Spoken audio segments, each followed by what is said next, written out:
ఖరీదైన వైద్యం చేయించుకోలేక ఇంటికి వచ్చిన 56 లక్షల బెనిఫిట్స్ ఇస్తే అప్పు తీరుస్తా. రిటైర్మెంట్ జిల్లా సంక్షేమాధికారి చిన్నయ్య ఆవేదన. పేగు క్యాన్సర్ బారిన పడి మృత్యుతో పోరాటం. బెనిఫిట్స్ కోసం 10 నెలలుగా ఎదురుచూపులు, చేతిలో చిల్లి గవ్వలేక కియో థెరపీ చికిత్సకు దూరం. ప్రభుత్వం తన ప్రాణాలు నిలపాలని వేడుకోలు. ఇక చెప్పుర్రయ్య కాంగ్రెస్ ఏం పాలన మనది? రాక్షస పాలన అంటున్నారు ప్రజలు. నేనేమంటున్నా తెలుసా? మీరు సక్కగారి అంటున్నా, అడ్మినిస్ట్రేషన్ చక్కగా చేసుకోర్రి అంటున్నా, పరిపాలన మంచిగా చేయర్రి అంటున్నా.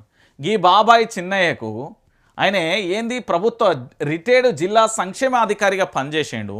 ఆయనకు పేక్కు సంబంధించి క్యాన్సర్ వస్తే ఆయన మృత్యుతో పోరాటం చేస్తుంటే ఆయనకు అప్పైంది 18 లక్షల రూపాయలు అప్పైంది. అయితే ఆయనకు రావాల్సిన 56 లక్షల బెనిఫిట్స్ ఇవ్వండి.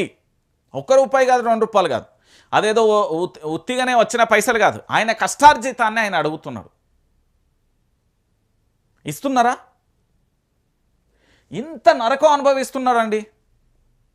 ఉద్యోగం చేసి రిటైర్మెంట్ అయిన వాళ్ళ జీవితాలు ఇంత నరకంగా ఉన్నాయి. చెప్పండి ప్రజలారా, మీరే చెప్పండి సమాధానం. నేను అందరి లెక్క ఏంది పైసలు పెట్టి వేల రూపాయలు పెట్టి నెలకు 3 లక్షలు 4 లక్షలు పెట్టి ఈడ లైవ్ పోతుంది కదరా బిడ్డ, ఈడ 4000 5000 చూసే తత్వం నేను చేయట్లేదు. నేను ప్రాక్టికల్గా ప్రజలు ఎంతమంది చూస్తున్నారు? 160 మంది గదే చూపెడతాను నేను. ఎందుకంటే వాస్తవాలను మాత్రమే చెప్పే ప్రయత్నం చేస్తున్నా. కాబట్టి నిజాలండి, ఇవన్నీ నిజాలు కాబట్టి నేను చెప్తాను.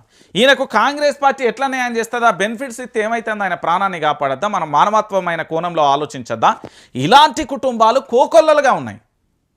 ఈ తెలంగాణలో ఇలాంటి కుటుంబాలు కోకొల్లలుగా ఉన్నాయి.